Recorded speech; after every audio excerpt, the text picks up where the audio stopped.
ঈদ মানেই আনন্দ, উৎসব আর প্রিয় মানুষদের সঙ্গে বিশেষ কিছু মুহূর্ত। আর সেই আনন্দকে আরও রঙিন করে তুলতে প্রতি বছরই বড় পর্দায় হাজির হয় নতুন নতুন সিনেমা। তবে এবার শুরুতে ঈদের সিনেমা নিয়ে তেমন উত্তাপ না থাকলেও হঠাৎ করেই আলোচনার কেন্দ্রবিন্দুতে মালিক সিনেমাটি। অ্যাকশন, রহস্য আর স্টাইলিশ উপস্থাপনায় ভরপুর এই সিনেমাকে ঘিরে ইতিমধ্যেই সামাজিক মাধ্যমে তৈরি হয়েছে ব্যাপক কৌতূহল।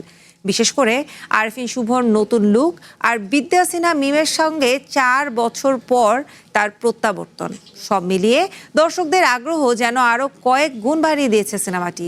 বুধবার সামাজিক যোগাযোগ মাধ্যমে সিনেমাটির নতুন পোস্টার প্রকাশ করে মুক্তির বিষয়টি নিশ্চিত করে প্রযোজনা এবং পরিবেশনা প্রতিষ্ঠান। তরুণ দর্শকদের মধ্যে সিনেমাটি নিয়ে তৈরি হয়েছে বাড়তি কৌতূহল। ঈদের উৎসব মুখর আবহে মালিক দর্শকদের জন্য নতুন চমক হয়ে উঠতে পারে কিনা এখন সেটাই দেখার অপেক্ষা।